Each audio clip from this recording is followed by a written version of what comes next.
Chega mais, nação, vamos juntos aqui analisar as últimas informações do Flamengo, que já está em preparação para a partida contra o São Paulo pelo Campeonato Brasileiro. A gente vai analisar aqui a imprensa esportiva falando sobre Almada, meus amigos, olha, muito próximo de vestir a camisa do Flamengo. Chega aqui naquela moral, deixa o seu like se você não é inscrito aqui no canal Meu Mengão React. Eu convido você a fazer parte aqui todos os dias. Trazemos para vocês as informações do Flamengo, tá bom? Créditos, canal Jogo Aberto e ESPN Brasil. Vamos lá para as informações do Mengão. O próximo adversário do Flamengo é o São Paulo. A caça ao líder Palmeiras continua. Na 19ª rodada, nada mudou. Como os dois venceram, a distância se manteve em 7 pontos. Vale lembrar que o Flamengo tem um jogo a menos em relação ao rival. Com a goleada por 4-0 sobre a Chapecoense na última quarta-feira, o rubro-negro atingiu a marca impressionante de 35 gols e se tornou, de forma isolada, o melhor ataque do Brasileirão. Grande parte desses gols saiu dos pés do atacante Pedro, que lidera a artilharia, tendo balançado as redes 12 vezes. Domingo, torcedores e jogadores vão poder matar a saudade do Maracanã. A última partida no estádio aconteceu há quase 2 meses, no dia 30 de maio, quando derrotou o Coritiba diante de mais de 51 mil rubro-negros. O volante Jorginho, inclusive, convocou a torcida para o duelo contra o São Paulo, postando em uma rede social a pergunta: domingo vejo geral no Maracanã? E a torcida promete sim chegar junto. Mais de 50 mil ingressos já foram vendidos antecipadamente. Para esse jogo, o técnico Leonardo Jardim vai contar com o retorno de uma peça importante, titular da equipe, que andava no departamento médico desde antes da Copa do Mundo. O zagueiro Léo Ortiz, recuperado de uma lesão na coxa, voltou a treinar com o elenco na última quinta-feira e está à disposição. A última vez em que ele entrou em campo foi justamente no dia 30 de maio, na goleada sobre a Chapecoense. Outra peça fundamental já havia retornado, o meia Arrascaeta. O uruguaio deve ganhar mais minutos diante do tricolor paulista. Esta paragem acho que foi péssima porque ele já vinha num crescente grande, principalmente no último mês antes de partir a clavícula, e agora o nosso objetivo é trabalhá-lo e dar, dentro do possível, algum tempo de jogo sem prejudicar a estrutura da equipa, não é? Cicinho, tenho que perguntar, não tem jeito. E agora, esse Flamengo que voltou animado, bastante incisivo, goleando. Eu já te disse, eu jogaria com 3 volantes, colocaria o Danielzinho no time, vai se proteger primeiro. 3 goleiros. 3 goleiros, 8 zagueiros. De tijolo. É isso aí mesmo. Faz um muro. Enquanto o Flamengo tá empolgado, o torcedor vê um desespero na questão do São Paulo. Mas que desânimo! Mas você quer que eu faça festa? Nós vamos pegar o segundo melhor time do campeonato. O São Paulo tá em decadência. Já foi para a segunda parte da classificação do campeonato brasileiro. Você já foi primeiro com o Crespo. Exatamente, Renata. Eu gosto de lembrar essas coisas. Me iludiram. E assim, é o desespero do torcedor São Paulino. Depois do que o São Paulo fez contra o Atlético Paranaense, desorganização, qual que é a probabilidade do torcedor São Paulino estar empolgado para pegar o Flamengo lá com o Maracanã lotado, o Flamengo evoluindo, Será que o Arrascaeta vai ser titular? Porque contra a Chape ele só entrou no segundo tempo. Mas já que o Plata machucou, né? Aí, eu tento empolgar, você me desanima ainda. Você quer que eu fique animado? O doutor Marco Aurélio não fala isso pra nós? Cada jogo tem uma história. Cicinho. Entendeu? Ele fala isso, ó, o que tem num jogo atrás, você não leva pro próximo jogo, Cicinho.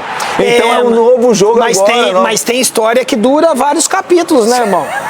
Nesse jogo do Flamengo com a Chape, eu fiquei no chora-coração. Vitão foi titular. Olha o Vitão, hein? Quem diria? O Flamengo nem tomou gols e olha que teve pressão no final. Ixi, Maria. Ai. É isso, Cicinho. Acho que nos resta olhar o passado. Exatamente.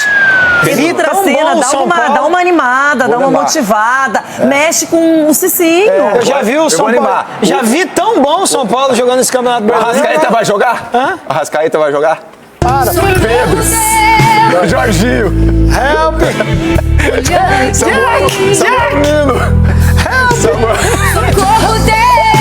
Léo Pereira. Léo Pereira. Rossi. Nossa senhora. Bruno Henrique.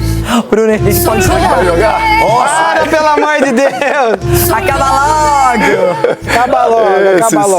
Ânimo, meu irmão. Pulgar tá à disposição. Varela.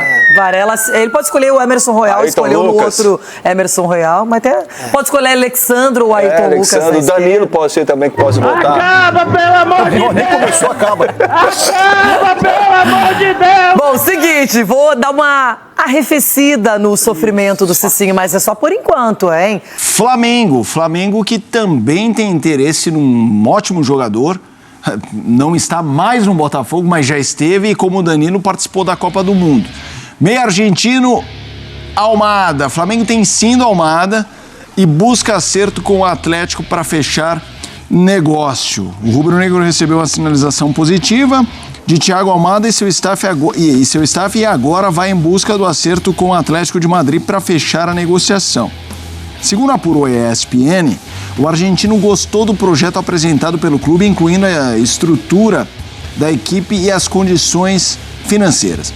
O Flamengo entendia que essa era uma parte importante da negociação, já que o River Plate também tem interesse na contratação e Almada poderia preferir retornar à Argentina, seu país natal, por preferência pessoal. A questão agora é chegar a um acordo com o Atlético, que está aberto a negociar o jogador.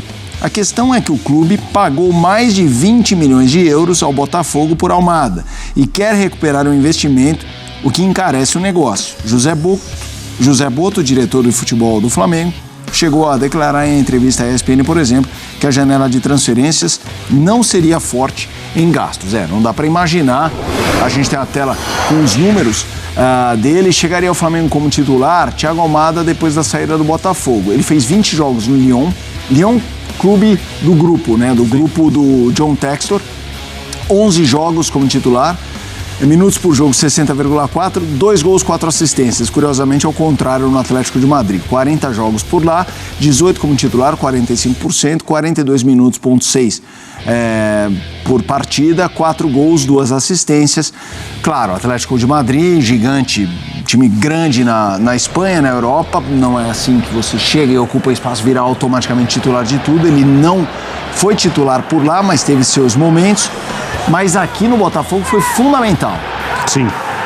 Breiler, não dá para imaginar o Atlético se desfazendo do jogador de uma forma simples. O valor dele, e aí eu não estou falando da grana, eu estou falando do peso futebolístico dele numa equipe como o Flamengo.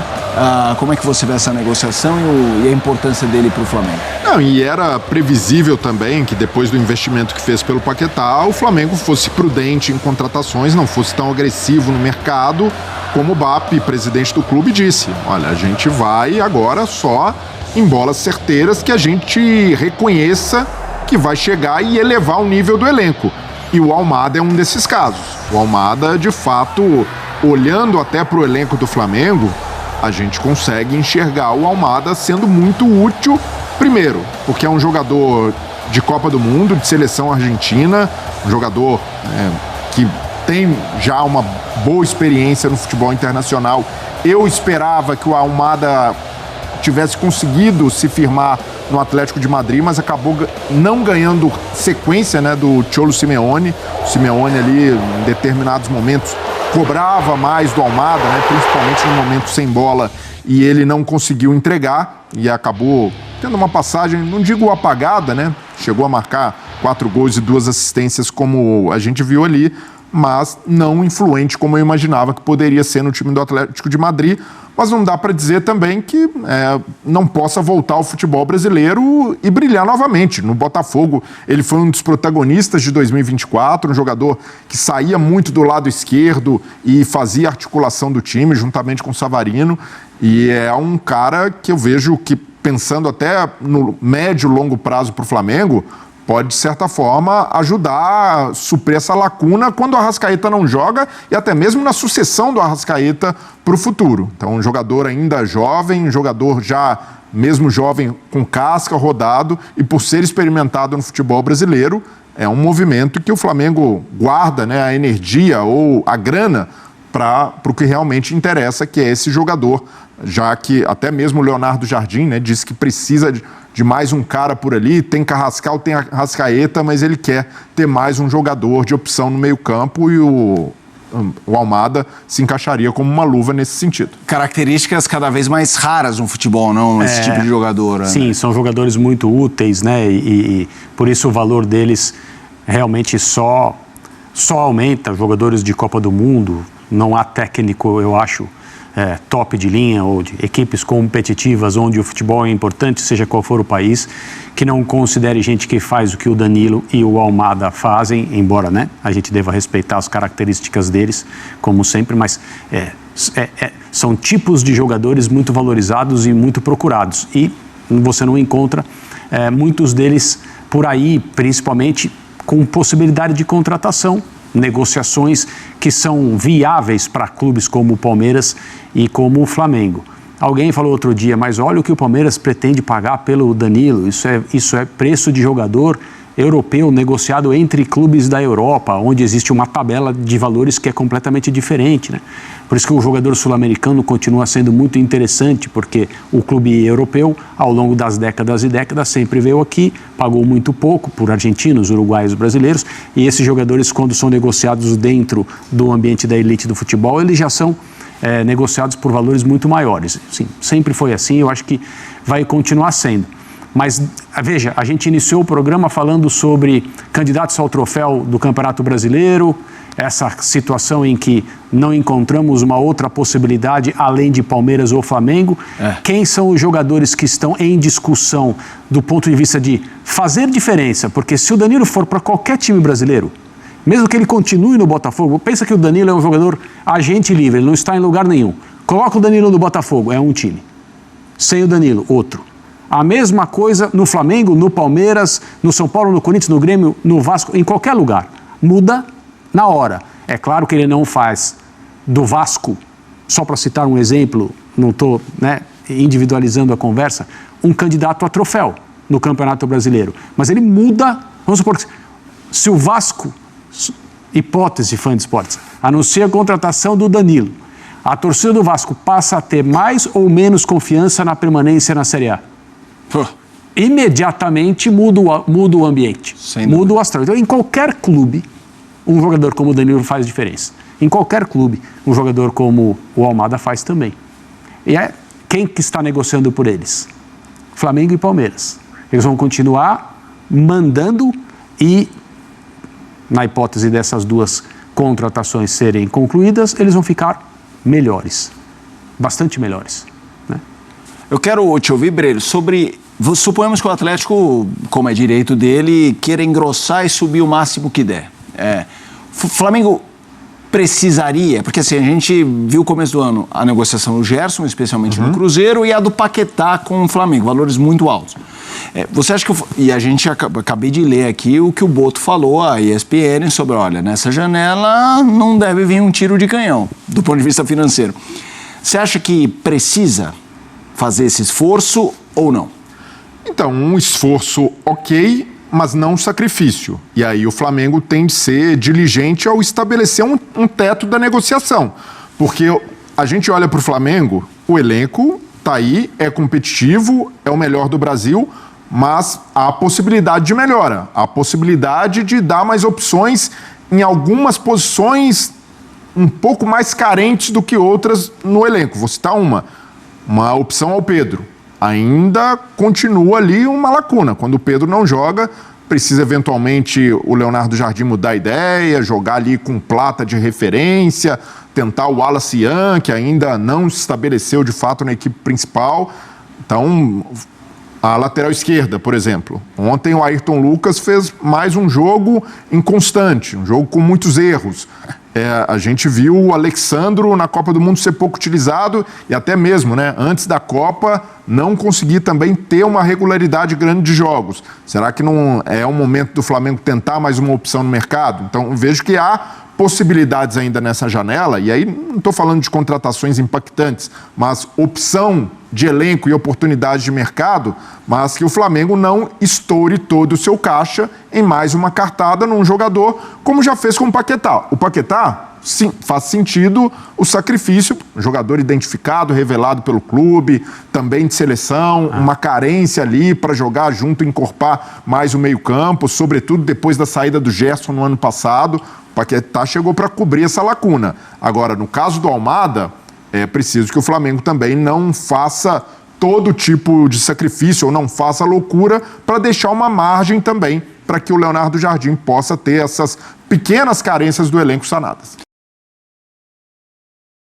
É isso aí, nação. Tá aí as últimas informações do Flamengo. Nós vamos ficar de olho para ver o que vai acontecer referente à chegada do Thiago Almada, que está muito próximo, 85% de chance dele jogar no Flamengo. Já disse sim para o Mengão. Falta agora as tratativas do contrato do jogador com o Flamengo. Vamos ficar de olho e vamos trazendo para vocês as informações do Mengão, hein? E falando agora da partida contra o São Paulo. O São Paulo perdeu a última partida que jogou contra o Atlético Paranaense por 2-1, tomou uma virada, né? E agora pega o Flamengo no Morumbi, uma partida difícil para o Flamengo e também para o São Paulo. Mas pior para o São Paulo, que vai jogar com a pressão da torcida do Flamengo no Maracanã. O Flamengo, como eu falei para vocês no último vídeo, não pode mais pensar em empatar, não pode nem pensar em perder. Se o Flamengo quer ser campeão brasileiro, continuar a caça contra o Palmeiras, o Flamengo precisa vencer essa partida contra o São Paulo e torcer para um tropeço do Palmeiras. O Flamengo pega essa partida contra o São Paulo e, cara, caso vença essa partida, o Flamengo vai torcer por um tropeço do Palmeiras, que joga contra o Atlético Mineiro no domingo às 7h30 da noite. Se o Flamengo vencer e o Palmeiras perder, o Flamengo chega a 40 pontos e ficaria a 4 pontos de distância do Palmeiras, ainda com um jogo a menos o Flamengo. O Flamengo tem um jogo a menos que o Palmeiras. Então, a gente tem que vencer, temos que vencer nossa partida e torcer por um tropeço do Palmeiras. Caso já aconteça, cara, não é difícil, né? O Atlético Mineiro, por exemplo, empatar com o Palmeiras, pode acontecer. E aí o Flamengo já recupera os seus 3 pontos, ainda assim com um jogo a menos. Vamos ficar de olho, nação, e torcer aí para que... Vamos ver o que vai acontecer. O negócio... O primeiro passo é o Flamengo fazer o seu dever de casa, vencer as suas partidas como tem que vencer, tá bom? Ó, faz o seguinte, você já tem seu palpite para a partida contra o São Paulo? Escreve aqui nos comentários, participe, já deixe aí. Vamos ver como que vai ser essa partida contra o São Paulo. Eu vou deixar meu palpite aqui. Para mim vai dar Flamengo 2, São Paulo 0. Flamengo 2, São Paulo 0. Esse é meu palpite. Já deixei registrado aqui para vocês, tá bom? Muito obrigado, nação, por vocês estarem aqui até o final do vídeo. Olha, eu vou pedir para vocês, antes da gente terminar o vídeo, um grande favor para todos vocês. Um grande favor. Você que torce pro Flamengo, tá sempre junto com a gente aqui no nosso canal, acompanhando as notícias, informações, os reacts aqui no nosso canal, eu peço a você, nos ajude a chegar aos 400 mil inscritos. Nós estamos, nesse momento, 387 mil inscritos, e eu peço a você, nos ajude a chegar. Compartilhe o vídeo no seu grupo, você tem um grupo de WhatsApp, pede pros seus amigos flamenguistas se inscreverem no canal, dá aquela moral aqui pra gente, tá bom? E se você também tá assistindo o vídeo, você sempre assiste o vídeo, e você não é inscrito, dá uma conferida para ver se você está inscrito aqui no nosso canal e nos ajude, tá bom? E também, aqui embaixo tem um like, pra você deixar o seu like, não paga nada. E tem também o botão de hypar o vídeo. Aperte o botão e dá aquela hypada no vídeo aí pra gente, que aí você já vai estar ajudando também o trabalho aqui do nosso canal pra gente dar continuidade pra vocês, que inclusive nós vamos aumentar a frequência de vídeos pra vocês. Vocês querem? Quem quer que aumente a frequência de vídeos, mais notícias, mais informações, mais reacts, mais vídeos elaborados para vocês? Vocês querem? Quem topa? Então faz isso aí, se inscreve, deixa o like e hypa o vídeo. Tem um botão de hypar o vídeo aqui no YouTube, tá bom? Obrigado, nação, tamo junto, forte abraço. E ó, eu estou preparando para vocês, esqueci de falar para vocês, eu estou preparando para vocês aqui, para o começo do mês de agosto, o sorteio da nova camisa do Flamengo. Não vou falar nada por enquanto, já tô preparando, fica ligado. Só para quem é inscrito do canal. A gente se vê no próximo vídeo.